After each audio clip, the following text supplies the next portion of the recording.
Welcome Prajagalam. నేను మీ దండుపాటి కోటేశ్వరరావుని. YCP ప్రభుత్వం 2019లో వచ్చిన తర్వాత హడావిడిగా 56 బీసీ కులాలకి 56 కార్పొరేషన్లు ఇవ్వడం జరిగింది. కార్పొరేషన్ చైర్మన్లు, డైరెక్టర్లు ఇవ్వడం జరిగింది. చాలాసార్లు చెప్పడం జరిగింది. అందులో నా బీసీలు, నా ఎస్సీలు, నా ఎస్టీలు, నా మైనార్టీలు అన్న జగన్మోహన్ రెడ్డి గారు మరి ఈరోజు 56 బీసీ కులాల కార్పొరేషన్ల 56 కులగణాలలో 56 మంది కులాలు వచ్చాయా?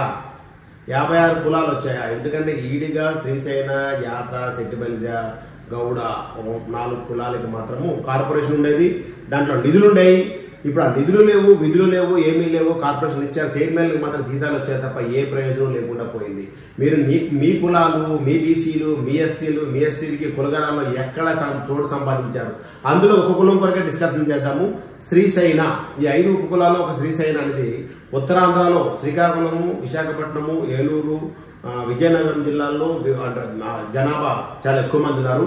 అయితే ఎందుకు ఇప్పుడు చెప్పాల్సి వచ్చిందంటే, ఫస్ట్ పితామహుడు మా స్వర్గీయ డాక్టర్ సర్దార్ గౌతు లచ్చన్న గారు, ఆయన అంటే నాకు తెలిసి పెద్దలు అయినా వారికి నేను చూసి 2 సార్లు చూశాను. ఆయన వరకు పెద్దగా నేను డిస్కషన్ చేయలేను. ఆయన పెద్ద వ్యక్తి కాబట్టి ఈ కుటుంబంలో పుట్టి ఈ కుటుంబానికి ఏం చేశారు మన ప్రజలకు తెలుసు, వాళ్ళకి తెలుసు. ఆ తర్వాత వాళ్ళ సుపుత్రుడు గౌతు శ్యామ్ సుందర్ శివాజీ 7 సార్లు ఎమ్మెల్యే గెలిచారు.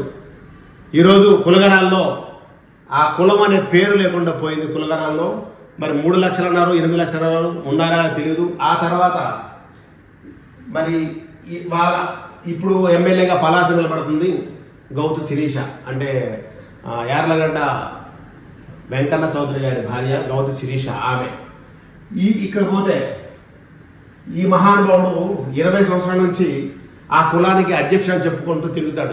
ఎవరిచ్చారో తెలియదు, అధ్యక్షుడు చెప్పుకుంటూ తిరుగుతాడు. మరి ఈయన 20 సంవత్సరాలు ఏం చేశాడో తెలియదు. వీళ్ళ భార్యకి ఆ డైరెక్టర్ పోస్ట్ తెచ్చుకున్న ఆ కార్పొరేషన్లో నెలకి 12,000 16,000 జీతం తీసుకుంటున్నాడు.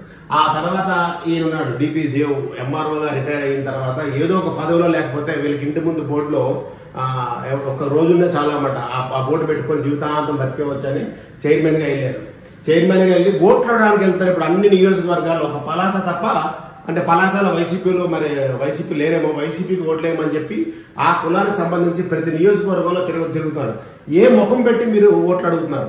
జిల్లా అధ్యక్షులు కానీ, రాష్ట్ర అధ్యక్షులు కానీ, ఈ చైర్మన్ కానీ, నీ కులానికి ఎక్కడుంది వాల్యూ? నీ కులానికి ఎక్కడ కులగణంలో జాగా ఉంది? నీ కులానికి అసలు నీ కులం పేరు ఎక్కడ ఉంది? అసలు శ్రీశైన కులం అంటూ ఉందా చెప్పానండి. ఎక్కడుంది? ఈరోజు మీ వైసీపీ ప్రభుత్వం ఉన్నప్పుడు 5 ఏళ్లలో ఇదే జగన్మోహన్ రెడ్డి బీసీ కార్పొరేషన్ ఇచ్చినప్పుడు ఆ కార్పొరేషన్ చైర్మన్ గా మీరు ఉన్నప్పుడు ఏం చేశారు? ఈ ధర్మాన ప్రసాద్ 4 నెలల క్రితం ఈయనకి చైర్మన్ అవడానికి ఎన్నో కష్టాలు పడి ఆ కులం మొత్తం నాకే ఓట్లు వేస్తారని చెప్పి కృష్ణదాస్ దగ్గర నుండి ఆయన తీసుకోవడం జరిగింది. ఆయన ఇప్పించారు. ఏం చేశారు? ఇప్పుడు మీరు ఓట్లు ఆడడానికి ఎలా వెళ్తారు? అసలు ఏ ముఖం పెట్టుకుని ఓట్లు అడుగుతారు? అసలు మీ కులం ఎక్కడుంది చెప్పండి. ఆంధ్రప్రదేశ్ రాష్ట్రంలో శ్రీశైన కులం ఎక్కడుంది? మిమ్మల్ని అడుగుతున్నా. ఇగో ఈ మహానుభావుడు పెళ్లిళ్ళు ఎవరైనా భార్య భర్తలు గొడవ అయితే గొడవలకి మధ్యలోకి వెళ్ళి విడగొట్టడం తప్ప ఎక్కడ కలపడం ఉండదు. మళ్ళీ వాళ్ళు మళ్ళీ డబ్బులు వేస్తే తప్ప బస్ స్టాండ్కి ఏదైనా ఫంక్షన్ అయినా లేకపోతే మన పిక్నిక్ అయినా సరే డబ్బులు వేస్తే తప్ప వెళ్ళే పరిస్థితి. ఆయన రాష్ట్ర అధ్యక్షుడు. ఇది 25 సంవత్సరాల నుంచి నేను అధ్యక్షుడు చెప్పుకుంటాడు. ఆయన ఏం పని చేశాడో తెలియదు. సరే 20 సంవత్సరాలు నువ్వేం చేస్తావు? నీ కులంలో, నీ కులగణాల్లో, నీ జనాభా లెక్కల్లో నీ ఎంత ఉంది? నువ్వు చెప్పగలిగావా? ఏం చేసావు? మరి ఏం తిరుగుతున్నావు? ఎందుకయ్యా మీకు ఇంత ఉంది? ఈ కులానికి నాశనం చేయడానికి మీ ఇద్దరు చాలు. మీలాంటి వాళ్ళు ఇంకెంతమంది ఉన్నారో తెలియదు. వాళ్ళందరూ ఆ పిక్నిక్లు పెట్టుకొని ఆ వచ్చిన డబ్బులతోటి, ఆ బియ్యంతో ఒక 6 నెలలు గడుపుకుంటారు అనమాట. వీళ్ళ వల్ల ఏం ఉపయోగం అయితే ఆ జాతికి చెప్పండి. ఇప్పుడు ఎలా వెళ్ళి అడుగుతారు? మీకు సిగ్గుందా అని అడుగుతారు. అసలు మీకు మీ మనసులేనా? మీరు ఆ కులంలో పుట్టారా? పుట్టితే ఎందుకు ఈ కులం కొరకు మళ్ళీ వైసీపీ కోట్లేమని మీరు ఎలా తిరుగుతున్నారు? వైసీపీ ప్రభుత్వం తప్పు చేసిందా? కేంద్ర ప్రభుత్వం తప్పు చేసిందా? కాదు. నువ్వు బీసీ కార్పొరేషన్ ఇచ్చినప్పుడు నువ్వు తప్పకుండా నువ్వు చేయాల్సిన పని ఏంటి? ఈ కులాలు మీ బీసీ కార్పొరేషన్ ఇంతమంది జనాభా ఉన్నారని ఇచ్చినాము. 30,000 జనాభాలో కూడా మీ కార్పొరేషన్ చైర్మన్ ఇచ్చారు. వాళ్ళ జీతాలు ఎంత ఖర్చు అయింది? 12 మంది డైరెక్టర్కి ఎంత ఖర్చు అవుతుంది? ఈ 4 ఏళ్ళలో ఎంత డబ్బులు ఆ బీసీ కార్పొరేషన్కి ఇచ్చారు? అసలు ఏం చేశారు? కొనాలి ఏమైనా విధులు? ఒక ఆఫీసులో ఒక్క రోజైనా కూర్చున్నారా ఆ చైర్మన్లు ఎవరైనా సరే? ఒక్కరోజు ఆఫీసులో కూర్చున్నారు. ఆఫీసులో ఫర్నిచర్ ఉందా? ఆఫీస్ హడావిడిగా ఓపెన్ చేశారు. ఏం చేశారు? ఆలోచించండి. అసలు ఏం జరిగింది చూపిస్తాను చూడండి. ఇక్కడ శ్రీశైల కులస్తులను మోసం చేసిన వైసీపీ ప్రభుత్వం మనకు ఒక ఇది వచ్చింది. 3 లక్షల పైసలకు ఉన్న మన శ్రీశైల కులస్తులకు గులగణంలో కుల గణనలో గుర్తించకపోవడం ఈ వైసీపీ ప్రభుత్వం శ్రీశైల కులస్తులను అవమానించగా పరిగణిస్తున్నాము. శ్రీశైల సహకార కార్పొరేషన్ ప్రకటించి ఒక్క రూపాయి కూడా నిధులు ఇవ్వకుండా నిర్వీర్యం చేసి మన శ్రీశైల కులస్తులను ఈ ప్రభుత్వం చేసిన మోసం అందరికీ తెలిసిందే.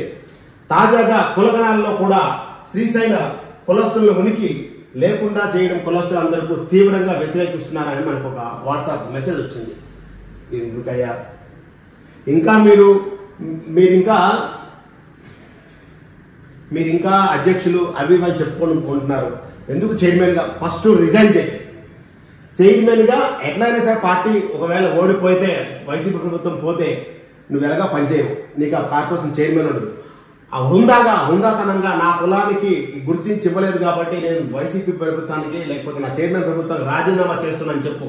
నువ్వు కూడా లోడాపురావు, నువ్వు కూడా చెప్తున్నా, ఈ రాష్ట్ర అధ్యక్షుడిగా నేను పనికిరాను, నాతో ఏమీ కాదు, ఈ రాష్ట్ర శ్రీశైలం ప్రజలకు అన్యాయం చేశాను, మోసం చేశాను, నా కుటుంబం కొరకే నేను బాగుపడ్డాను, నా కుటుంబంగా పాల్పడ్డాను, గత 4 ఏళ్ళుగా నేను జీతం తీసుకుంటున్నాను, నేను వేరే పని చేయలేదని చెప్పి నువ్వు కూడా రాజీనామా చేసి యువత ఎవరున్నారో వాళ్ళు ముందుకు వచ్చి ఈ కులాన్ని ఎలా నడిపించాలి, ఎలా ముందుకు తీసుకెళ్ళాలి, వాళ్ళ ప్రయత్నం ఏంటి, అసలు పనిముట్లు ఏంటి, వాళ్ళ వృత్తి ఏంటి అది చూపించుకునే పరిస్థితి ఉందా లేదా అని సిగ్గుతో తల వంచుకొని మీరు ఇద్దరు రాజీనామా చేస్తే తప్ప ఆ కులానికి మంచి జరిగేది లేదని చాలా మంది నాకు ఫోన్ చేశారు. దయచేసి ఇకనైనా సరే మీ ఇద్దరు ఇమీడియట్ గా రాజీనామా చేసి దూరంగా ఉండి ఈ కులానికి మీ వంతు సాయం అయితే ఓన్లీ మాట సాయం చేయండి. కనీసం నీకు వచ్చిన 1,00,000 రూపాయలు ఎంత జీతం వస్తుంది, ఆ జీతాల్లో కానీ ఒక 10,000 రూపాయలు ఖర్చు పెడతావా? ప్రతి ఊరికి వెళ్ళి శ్రీశైల కులాస్తులందరికీ ఏకం చేసి మాకు వైసీపీ కోటేమని ఎలా అడగాలనుకుంటున్నారు? ఎలా మీకు నోరు వస్తుంది? ఎలా మీకు అసలు మనసుందా? మీకు ఈ కులం కొరకు మీరు మంచి చేయాలనుకుంటున్నారా? ఈ కులం కొరకు ఏం చేయాలనుకుంటున్నారు? ఒక్కసారి బాగా ఆలోచించి శ్రీశైల కులాస్తులందరూ మళ్ళీ తిరగబడి అందరూ ఒకసారిగా ఏకదాటిగా ఉండి మన కులగాలంలో అసలు శ్రీశైల కులమే లేదు రాష్ట్రంలో అంటే మన సిగ్గుతో తల వంచుకోవాలని చెప్పి ప్రతి ఒక్కరు అనుకుంటున్నారు. దయచేసి ఎక్కడైనా సరే శ్రీశైలం అందరూ ఒక్కసారి గమనించండి. వీళ్ళెవరు వచ్చినా సరే మీరు దగ్గరికి వెళ్ళొద్దు.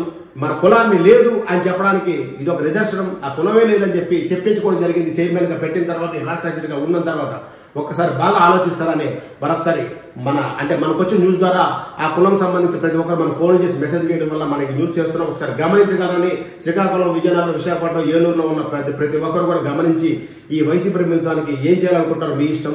నేను మీ దండపాటి కోటేశ్వరరావు. అందరికీ నమస్కారం.